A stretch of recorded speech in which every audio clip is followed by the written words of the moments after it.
और 56 इंच का सीना पिचक के जब 5.6 इंच हो गया, जीभ बाहर निकल आई मोदी जी की और अंत में माफी मांगनी पड़ी, तब जाके वो आंदोलन हटा दिल्ली के बॉर्डर से, ताकि यह दावा नल बन करके उठे और दिल्ली की सत्ता को भस्मीभूत कर दे। एकदम धमाका होने वाला है, वो बिजली बिल्कुल एक होने वाला है। तो 2003 में ही इसमें संशोधन कर दिया गया था कि जिसको ये पास करना चाहती है उसको 3 जो डिवीजन थी बिजली विभाग की, उसको 4 डिवीजन में कर रहे हैं और हर डिवीजन को कम से कम 16% मुनाफे की गारंटी दे रहे हैं, जिससे आप देखें कि 16 चौका 64% बिजली के रेट ऐसे ही बढ़ जाएंगे।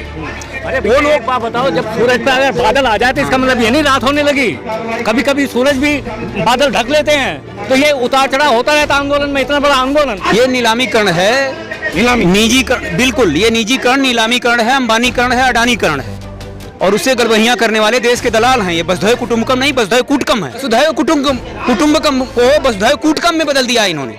ये दुनिया को कूट रहे हैं उद्योगपति। अब ये गैर पारंपरिक सेक्टरों को निचोड़ने में लगे हुए हैं, उस तरफ इनकी निगाहें हैं और इनका जिस तरह से दमन बढ़ेगा उसी तरह से किसानों और मजदूरों का प्रोटेस्ट भी बढ़ेगा। जी, वादा खिलाफी इन्होंने करी है, इन्होंने झूठ बोला है सरकार ने।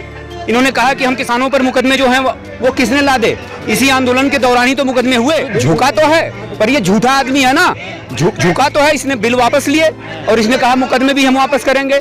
हम इसमें लोकतंत्र में ही जनता से बड़ी ताकत और कुछ नहीं होती।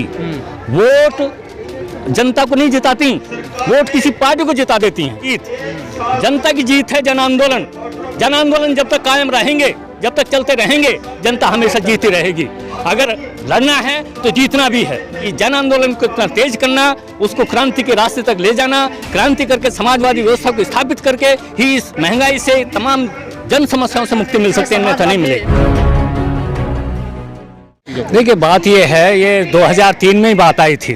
2003 से पहले बिजली को एक एसेंशियल कमोडिटी के रूप में रखा गया था और इसकी जिम्मेदारी सेवा क्षेत्र के रूप में सरकार की थी।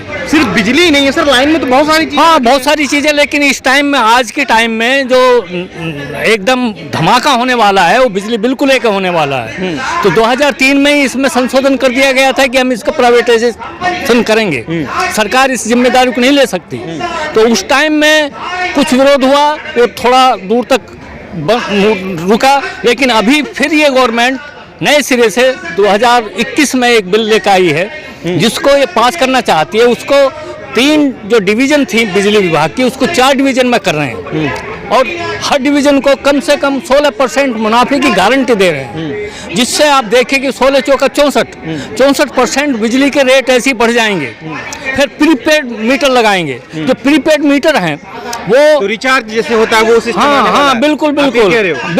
अगर रात को 12 बजे हमारा बिजली का पैसा खत्म हो गया तो बिजली कट। कमर्शियल में तो है, गाजियाबाद में तो है कमर्शियल। नहीं, गाजियाबाद में जितना रेजिडेंशियल सेक्टर है ना, रेजिडेंशियल में अभी तक नहीं है। कमर्शियल में सिर्फ है, कमर्शियल में कुछ किया है, लेकिन गाजियाबाद में जितना रेजिडेंशियल एरिया है उसमें ये प्रीपेड मीटर नहीं है।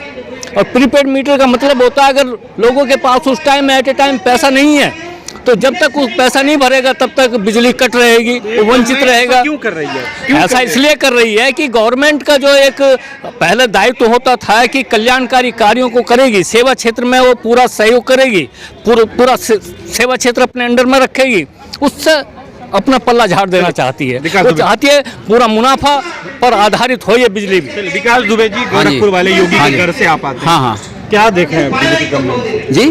कैसे देख रहे हैं बीजेपी गवर्नमेंट को निजीकरण को? बीजेपी गवर्नमेंट निजीकरण को बढ़ावा दे रही है। ये जो तो कह रहे हैं सबसे अच्छी बात है निजीकरण को बढ़ावा देना। जी, अच्छी बात कहाँ से हो गई? ये नीलामीकरण है, निजीकरण, बिल्कुल ये निजीकरण, नीलामीकरण है, अंबानीकरण है, अडानीकरण है और उससे गड़बड़ियां करने वाले देश के दलाल हैं। ये वसुधैव कुटुंबकम नहीं, वसुधैव कूटकम है। कौन ये दलाली कर रहा है? जी, ये बीजेपी गवर्नमेंट कर रही है, ये मोदी कर रहे हैं, ये योगी कर रहे हैं, ये अमित शाह कर रहे हैं।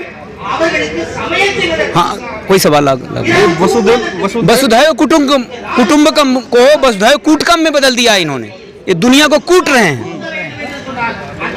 तो इसका अगला क्या स्टेप क्या होगा कि इस तरह से चलते रहेंगे? नहीं, ये ऐसे कैसे चलते रहेंगे?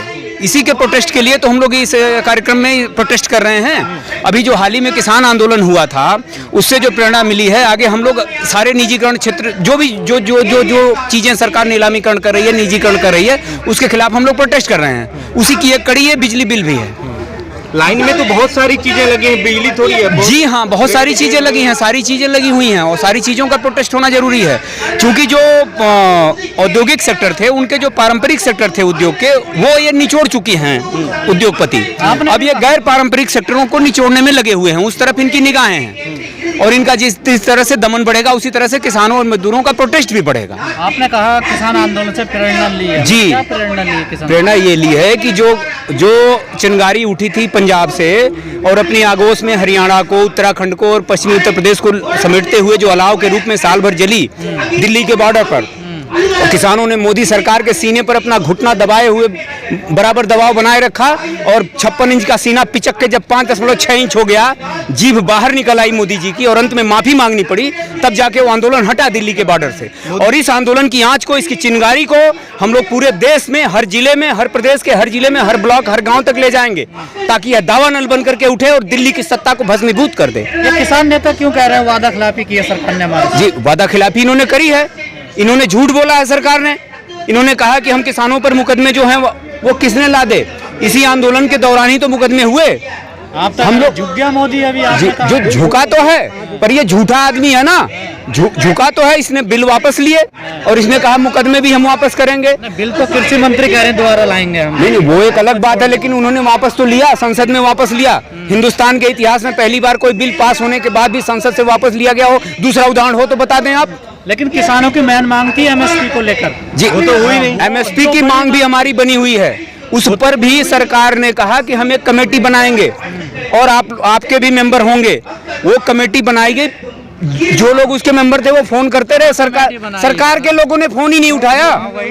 इनके नहीं, सरकार ने नहीं बनाई ना, बाद में वो अपने वादे से मुकर गए, पीछे हट गए। और आपके किसान नेता भी लड़ रहे हैं चंदे को लेकर आपस में? नहीं, ऐसी कोई बात नहीं है। कुछ ऐसे लोग हैं जो लोग पहले ही किसान आंदोलन के शुरुआती दौर में जो लोग चुनाव में चले गए, उन लोगों से हमने कह दिया भैया हाथ जोड़ के कि आप अप्रैल के बाद आप हमसे बात करिएगा। वो लोग ऐसा कर रहे हैं। किसान आंदोलन में कहीं कोई फूट नहीं, कहीं कोई टूट नहीं है। जो लोग पहले से ही चुनाव में चले गए थे, उन लोगों की ये बातें। मीटिंग हुई 4 जगह मीटिंग? हाँ, मीटिंग हुई थी, मैं भी था उसमें। गांधी शांति प्रतिष्ठान में कोई टुकड़े नहीं हुए। वो लोग बात बताओ, जब सूरज पे अगर बादल आ जाए तो इसका मतलब ये नहीं रात होने लगी। कभी कभी सूरज भी बादल ढक लेते हैं, तो ये उतार चढ़ाव होता रहता आंदोलन में। इतना बड़ा आंदोलन, इतना बड़ा किसानों के संगठन, 500 संगठन से ज्यादा, तो उसमें थोड़ा बहुत ये इस तरह के घटना घटित हो सकती हैं। लेकिन सवाल ये है ना, सवाल ये है आज क्या हम ये किसान आंदोलन चर्चा करेंगे या इलेक्ट्रिसिटी बिल पे चर्चा करेंगे? आज हमारा मेन मकसद है इलेक्ट्रिसिटी बिल 2021 को वापस लेना। ये भी किसानों का एक डिमांड थी, यस। और इसीलिए ये अब केवल किसानों का मसला नहीं रह गया, ये अब एक व्यापक जन आंदोलन बन रहा है। बड़ी संख्या में लोगों, बड़ी संख्या में, हाँ, अब बिल्कुल आना चाहिए और आ रहे हैं। नहीं है, अभी तो प्रतिनिधि सम्मेलन हो रहा है अभी, और हाँ, सारे स्टेट्स में ये फैलेगा। कम से कम 20-25 स्टेट्स में ये अभी आंदोलन चल रहा है, और ये किसान और मजदूर सारे मिलकर करेंगे इस आंदोलन को, इसको जन आंदोलन बनाना है। आपको तजुर्बा हमसे ज्यादा होगा, आप बुजुर्ग भी हैं। लोकतंत्र में कहा जाता कि वोट की मार बड़ी तकड़ी होती है। देखिए, एक बात समझ लीजिए, हम इसमें लोकतंत्र में ही जनता से बड़ी ताकत और कुछ नहीं होती। वोट जनता को नहीं जिताती, वोट किसी पार्टी को जिता देती हैं, और पार्टी जीतने का मतलब है कारपोरेट हाउसेस की जीत। जनता की जीत है जन आंदोलन। जन आंदोलन जब तक कायम रहेंगे, जब तक चलते रहेंगे, जनता हमेशा जीतती रहेगी। अगर लड़ना है तो जीतना भी है, तो जनता में जब तक ये भावना है, लड़ेंगे जीतेंगे, तब तक आंदोलन को कोई रोक नहीं सकता। सरकार को हमेशा झुकना पड़ेगा। कई टुकड़ों में बटी पड़ी है जनता। देखिए, ये हमेशा ही होता है, ये कोई नई बात नहीं है कि जनता हमेशा ही, पुराने टाइम से ही जनता बटी रहती है। और ये जो शासक वर्ग है, ये इस काम को बखूबी जानता है। जनता को बांटने में उसकी ताकत है, इसलिए वो ऐसे तिरकम भिड़ाता रहता है जनता को, जिससे ज्यादा बांटा जा सके। जनता एकजुट होने पे ही तो उसकी हार है। ये परिस्थिति जो बनी हुई है देश में, इसके जिम्मेदार ज्यादा बीजेपी है कांग्रेस है? देखिए, सारे हैं, जितनी संसदीय पार्टियां हैं, सभी का तो ये मानना है कि जनता को एकजुट नहीं होने देना, जनता को सचेत नहीं होने देना, जनता को जन मुद्दों पर प्रतिरोध करने से रोकना है तो इसको बांट के ही किया जा सकता है। महंगाई तरह पे क्या, तरह से। क्या कहना है महंगाई को लेकर? देखिए महंगाई तो दर बदर बढ़ती जा रही है और इस पूंजीवादी सिस्टम में इस महंगाई को रोका नहीं जा सकता। ये सिस्टम भी जानता है, जनता भी जानती है। इसका एकमात्र उपाय है कि जन आंदोलन को इतना तेज करना, उसको क्रांति के रास्ते तक ले जाना, क्रांति करके समाजवादी व्यवस्था को स्थापित करके ही इस महंगाई से तमाम जन समस्याओं से मुक्ति मिल सकती है, अन्यथा नहीं मिलेगी। व्यवस्था कौन स्थापित करेगा? जनता स्थापित करती है। जब जब व्यवस्था बदली है जनता ने बदली है। इसको कोई पर इस देश की राजनीतिक जनता भी तो समाजवादी नहीं है ना? है? इस देश की जनता समाजवादी लगती है। देखिए बात यह है, समाजवादी जनता जिस दिन हो जाएगी उस दिन तो क्रांति हो जाएगी। हाँ, ऐसा भी नहीं है कि यहाँ समाजवादी जो चिंतन है वो है नहीं, बहुत बड़े पैमाने पर है और इसको बहुत सारे लोग चाहते भी हैं कि समाजवादी व्यवस्था आए, लेकिन अभी नेतृत्व देने वाला इतनी बड़ी ताकत नहीं है कि इस क्रांति को अंजाम दे सके। लेकिन एक दिन आएगा ही जिस दिन क्रांति होगी। क्या मानते नेतृत्वहीन है अभी? है जी, नेतृत्वहीन नेतृत्वहीन नहीं, नेतृत्व की कमजोरी है, अभी उतना ताकतवर नहीं है। राहुल गांधी में वो ताकत नहीं है। राहुल गांधी में वो कोई जन आंदोलन का नेता है, वो तो संसदीय पार्टी का नेता है, वो भी कारपोरेट हाउसेज परस्त नेता है।